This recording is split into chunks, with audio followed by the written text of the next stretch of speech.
আসসালামু আলাইকুম। আজকে আমি আপনাদের জন্য পড়ব শ্রদ্ধেয় আরিফ আজাদের প্যারাডক্সিক্যাল সাজিদ বইটি। পর্ব ৬। মুশরিকদের যেখানেই পাও হত্যা করো। অতঃপর নীলাঞ্জন দা মনে প্রাণে একজন খাঁটি বাংলাদেশী। বাংলাদেশের স্বাধীনতা মুক্তি সংগ্রামকে তিনি কোনো কিছুর সাথে কম্প্রোমাইজ করতে রাজি নন। সাজিদের সাথে নীলাঞ্জন দার খুবই ভালো সম্পর্ক। নীলাঞ্জন দাকে আমরা ভালোবেসে নীলুদা বলেই ডাকি। উনি একাধারে কবি, রাজনীতিবিদ ও সাংবাদিক। আজকে সাজিদের সাথে নীলুদার একটি বিশেষ আলাপ হবে। কয়েকদিন আগে নীলুদা ব্লগে আল কুরআনের একটি আয়াতকে সন্ত্রাসবাদী আয়াত বলে কটাক্ষ করে পোস্ট করেছেন। সে ব্যাপারে সুরাহা করতে নিজ থেকেই নীলুদার বাসায় যাচ্ছি আমরা বিকেল ৪টায় নীলুদার বাসার উদ্দেশ্যে রওনা দিলাম। ওনার বাসায় এর আগে কখনো আসিনি। ওনার সাথে দেখা হতো প্রেস ক্লাব আর বিভিন্ন প্রোগ্রামে। তবে উনি যে নীল খেতে থাকেন সেটা জানি। নীল খেতে এসে সাজিদ নীলুদাকে ফোন দিল। ওপাশ থেকে সুন্দর একটি রিংটোন বেজে উঠল।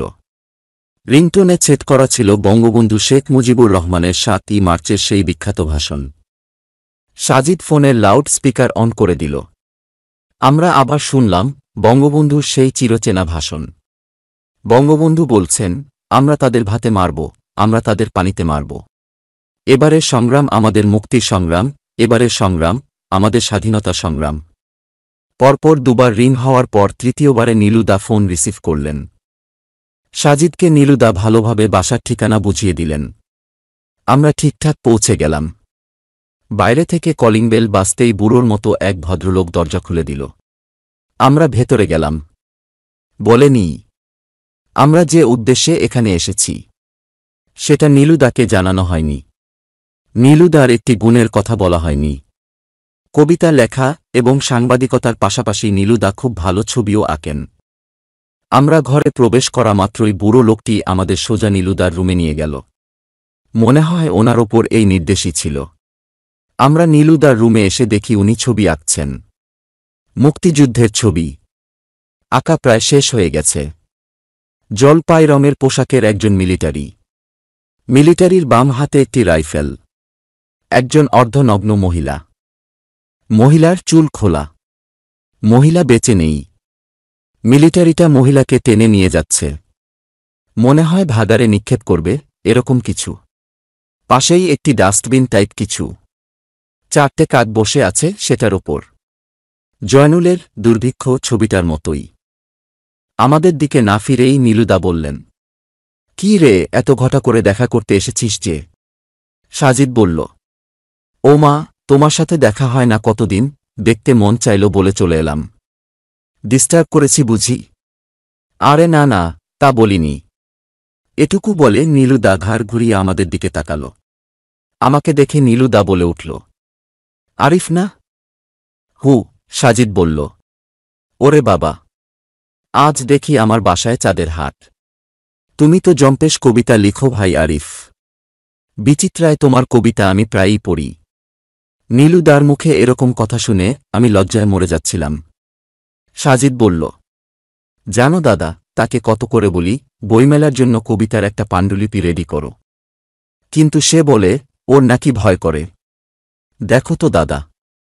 নীলুদা বলল, হ্যাঁ হ্যাঁ, পাণ্ডুলিপি রেডি করো। একবার বই বের হয়ে গেলে দেখবে ভয় সব দৌড়ে পালাবে। তোমার লেখার হাত দারুণ। আমি পড়ি তো।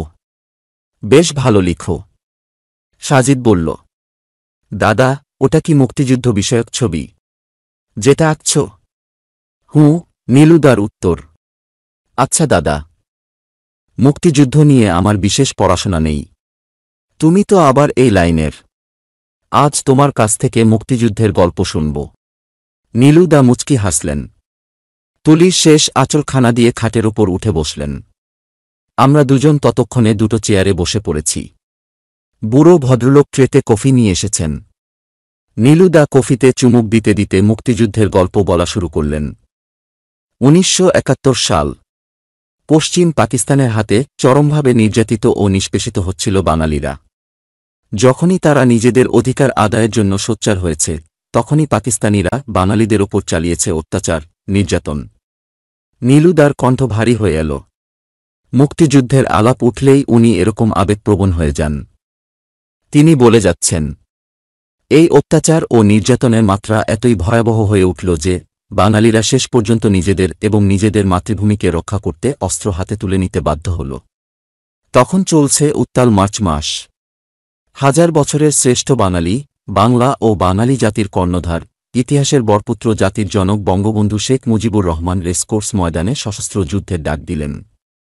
সাজিদ বলল, দাদা, তোমার ফোনের রিংটোন আবার একবার শুনি তো প্লিজ। আমরা তাদের ভাতে মারব, আমরা তাদের পানিতে মারব। বাবারে, কি সাংঘাতিক কথা! নীলুদা কপালের ভাঁজ দীর্ঘ করে বললেন।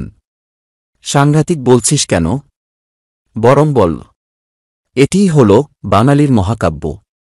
সেদিন এরকম করে বাঙালিদের অনুপ্রাণিত না করলে আমরা কি স্বাধীনতার স্বাদ পেতাম? তাই বলে মেরে ফেলার কথা? এটা তো আইন হাতে তুলে নেওয়ার মতো ব্যাপার। সাজিদ বলল। নীলুদা বলল, যেখানে নিজেদের অস্তিত্বই বিলুপ্ত হওয়ার পথে, সেখানে তুই আইন বানাচ্ছিস? যুদ্ধের ময়দানে কোনো আইন চলে না। তারপর বঙ্গবন্ধুর সেই ঐতিহাসিক ভাষণে উদ্বুদ্ধ হয়ে বাঙালিরা ঝাঁপিয়ে পড়ল যুদ্ধে। আমি বললাম, তারা অত্যাচারী পাকিস্তানিদের মারল এবং মরল, তাই না? হ্যাঁ। যুদ্ধের পরে আমরা তাদের ভাতে মারব, পানিতে মারব, অথবা যার যা কিছু আছে তাই নিয়ে যুদ্ধে ঝাঁপিয়ে পড়ো, এরকম কথার জন্য বঙ্গবন্ধুকে কি জেল খাটতে হয়েছে? কিংবা কেউ তাকে সন্ত্রাসের উস্কানিদাতা বা খুনের মদতদাতা হিসেবে ব্লেম করেছে? সাজিদ জিজ্ঞেস করল, তোর মাথায় কি গোবর নাকি রে সাজিদ? এটা কোনো কথা বললি? এটার জন্য স্বাধীনতার মহানায়ক বঙ্গবন্ধুকে ব্লেম করবে কেন? যুদ্ধের ময়দানে এটা ছিল একজন কমান্ডারের কমান্ড। এটা অপরাধ নয়, বরং এটার জন্য তিনি ইতিহাসে অমর হয়ে আছেন। নির্যাতিত বাঙালিদের মুক্তির দিশারি মহান নেতা বঙ্গবন্ধু। এভাবে দীর্ঘ ৯ মাস রক্তক্ষয়ী যুদ্ধের পর আমরা পেলাম একটি স্বাধীন ভূখণ্ড, একটি স্বাধীন পতাকা। আমিও একমত। বঙ্গবন্ধু একদম ঠিক কাজটিই করেছেন। আচ্ছা দাদা, ঠিক একই কাজ অর্থাৎ নির্যাতিত নিষ্পেষিত দলিত মানুষের অধিকার আদায়ের জন্য পৃথিবীর অন্য কোথাও যদি অন্য কোনো নেতা এরকম কথা বলে, তাহলে তুমি কি মনে করবে? অন্য কোনো নেতা যদি বলে, শত্রুদের যেখানেই পাও হত্যা করো, আর এই কমান্ডে উদ্বুদ্ধ হয়ে যদি নির্যাতিত মানুষগুলো যুদ্ধে ঝাঁপিয়ে পড়ে, তুমি সেটাকে কোন চোখে দেখবে? অবশ্যই আমি ওই নেতার পক্ষে থাকব এবং তার এই কথার এই কাজের প্রশংসা করব। নীলুদা বললেন, যেমন আমি চে গুয়েভারার সংগ্রামকে স্বাগত জানাই, আমি জোসেফ স্ট্যালিন, মাও সে তুংয়ের সংগ্রামকে স্বাগত জানাই। এরা সবাই নির্যাতিতদের অধিকারের জন্য লড়েছেন। এবার সাজিদ বলল, দাদা, আপনি আরবদের ইতিহাস জানেন? কি রকম? ১৪০০ বছর আগের কথা। আরবের প্রচলিত ধর্মবিশ্বাসের বিপরীতে একটি নতুন ধর্মবিশ্বাস সেখানে মাথা তুলে দাঁড়ায়। কিছু মানুষ স্বেচ্ছায় কোনো রকম জোর জবরদস্তি ছাড়াই এই ধর্মটির প্রতি অনুরাগী হয়ে পড়ে। তারা দলে দলে এই ধর্মবিশ্বাস মেনে নিতে শুরু করে। কিন্তু সমাজপতিদের এটা সহ্য হয়নি। যারা যারা এই ধর্মটিকে মেনে নিচ্ছিল, তাদের উপরই নেমে আসছিল অকথ্য নির্যাতন। বুকের উপর পাথর তুলে দেওয়া, উটের পেছনে রশি দিয়ে বেঁধে মরুভূমিতে ঘোরানো, গর্দান নিয়ে নেওয়ার মতো ঘটনাসহ আরও কত কি। এক পর্যায়ে এই ধর্মের প্রচারক এবং তার সঙ্গীসাথীদের দেশছাড়া করা হল। এমন কোনো নির্যাতন নেই যা তাদের ওপর নেমে আসেনি। স্বদেশ হারা, স্বজন হারা হয়ে তারা তখন বিধ্বস্ত। ৭১ আমাদের শত্রু যেমন ছিল পাকিস্তান, ১৪০০ বছর আগের সে সময়টায় মুসলিমদের শত্রু ছিল মুশরিকরা। তাহলে এই অত্যাচার, নির্যাতনের বিরুদ্ধে দাঁড়িয়ে তাদের নেতা যদি ঘোষণা দেয়, তোমরা মুশরিকদের যেখানেই পাও হত্যা করো, তাহলে দাদা এতে কি কোনো অপরাধ, কোনো সন্ত্রাসবাদ প্রকাশ পায়? নীলুদা চুপ করে আছে। সাজিদ বলে যেতে লাগল, বঙ্গবন্ধুর আমরা তাদের ভাতে মারব, পানিতে মারব যদি বাঙালির মহাকাব্য হয়, এটা যদি সন্ত্রাসবাদে উস্কানি না হয়, তাহলে আরেকটি যুদ্ধের ঘোষণা স্বরূপ বলা, তোমরা মুশরিকদের যেখানেই পাও হত্যা করো, এই কথাটা কেন সন্ত্রাসবাদী কথা হবে? এটি কেন জঙ্গিবাদের উস্কানি হবে? হত্যার নির্দেশ দেওয়ার পরের আয়াতেই বলা আছে, মুশরিকদের কেউ যদি তোমাদের কাছে আশ্রয় প্রার্থনা করে, তাদের নিরাপদ স্থানে আশ্রয় দাও। আপনি চে গুয়েভারা, জোসেফ স্ট্যালিন, মাও সে তুংয়ের কথা বললেন, তাদের কেউ কি বলেছে? কেউ এসে আমাদের কাছে আশ্রয় চাইলে আমরা তাদের নিরাপদ জায়গায় আশ্রয় দেব বলেছিল? বলেনি। পৃথিবীর কোনো কমান্ডারই শত্রুদের এরকম নিরাপদ আশ্রয় দেওয়ার কথা বলেনি, বরং নির্দেশ দেয়, দেখামাত্রই গুলি করো। নীলুদা বলল। হু? সাজিদ বলল।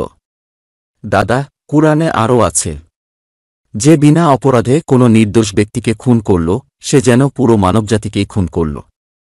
এরকম একটি কথা পৃথিবীর কোনো মানুষ, কোনো নেতা, কোনো গ্রন্থে কি আছে?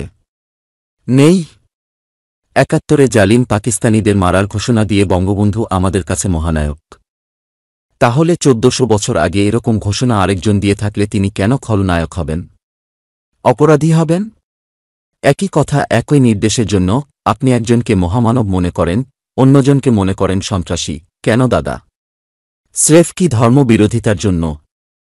একজনের এরকম ঘোষণাকে ফোনের রিংটোন করে রেখেছেন, অন্যজনের এরকম ঘোষণাকে সন্ত্রাসবাদী কথাবার্তা, জঙ্গিবাদী কথাবার্তা বলে কটাক্ষ করে লেখা লিখেন। কেন? এটা কি ফেয়ার দাদা? আসলে আমি এমন করে বলিনি। নীলুদা কিছুটা একমত।